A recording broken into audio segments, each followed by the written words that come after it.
नमस्कार। आज हम डेविड गॉगिन्स की किताब कैंट हर्ट मी पर थोड़ी गहराई से बात करेंगे। इस किताब से कुछ बहुत ज़रूरी बातें निकल कर आती हैं। मतलब समझने की कोशिश करेंगे कि कैसे एक इंसान जिसने बचपन में इतना कुछ झेला, दुर्व्यवहार, नस्लवाद, मोटापा, वो आखिरकार नेवी सील बना, अल्ट्रा मैराथन दौड़ा, वर्ल्ड रिकॉर्ड तक बना डाला, दुनिया के सबसे मानसिक रूप से मजबूत लोगों में से एक। और हम इससे क्या सीख सकते हैं? बिल्कुल। और ये जानना ज़रूरी है कि ये सिर्फ एक कहानी, मतलब एक आत्मकथा ही नहीं है।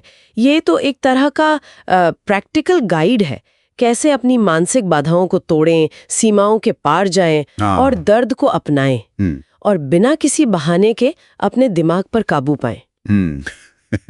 तो ठीक है, शुरू करते हैं। गॉगिन्स का बचपन, जैसा हमने कहा, आसान बिल्कुल नहीं था।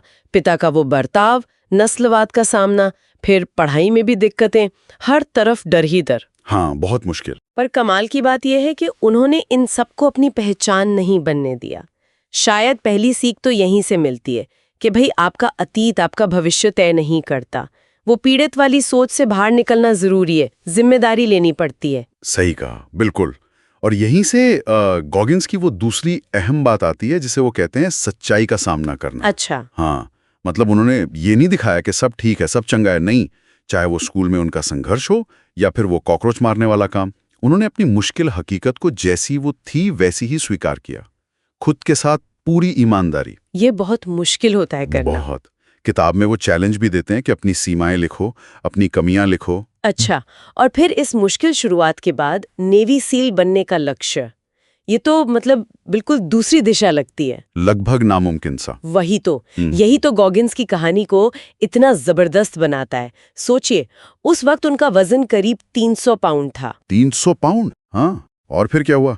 3 महीने से भी कम टाइम में उन्होंने 100 पाउंड से ज्यादा वजन घटाया। अरे बाप रे, कैसे? बस वो अनुशासन और दर्द सहने की क्षमता, और वो बर्ड्स ट्रेनिंग, जो सील्स की सबसे कठिन ट्रेनिंग मानी जाती है, वो 2 बार फेल हुए उसमें। 2 बार? जी हाँ, फिर तीसरी कोशिश में पास की।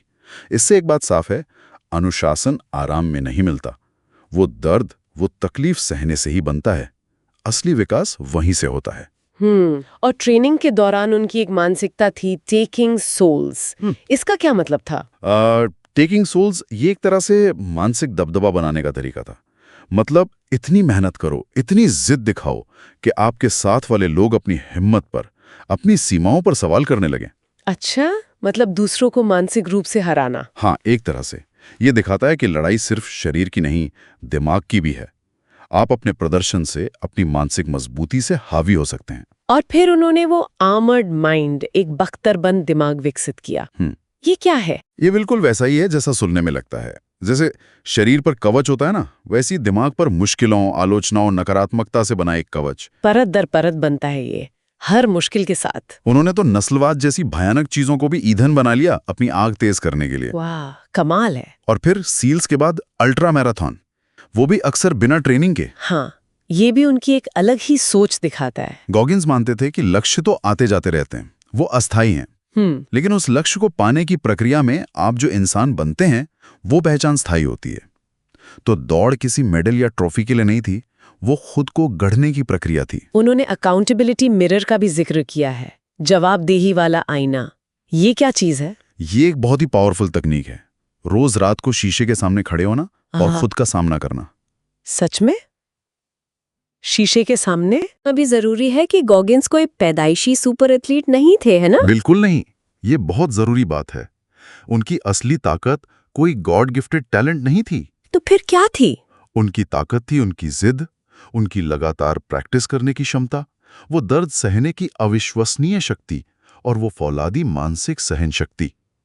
इसी के दम पर तो उन्होंने पुलअप्स का वर्ल्ड रिकॉर्ड तोड़ा था, वो भी कई बार फेल होने के बाद। जुनून और लगातार कोशिश प्रतिभा से कहीं ज्यादा जरूरी है। और ये सोच तब भी नहीं बदली जब वो सील्स जैसे, मतलब दुनिया के सबसे एलीट समूह में थे। हाँ, वहां भी वो सिर्फ बेस्ट नहीं बनना चाहते थे, वो बनना चाहते थे अनकॉमन अमंगस्ट अनकॉमन, यानी सर्वश्रेष्ठों में भी असाधारण।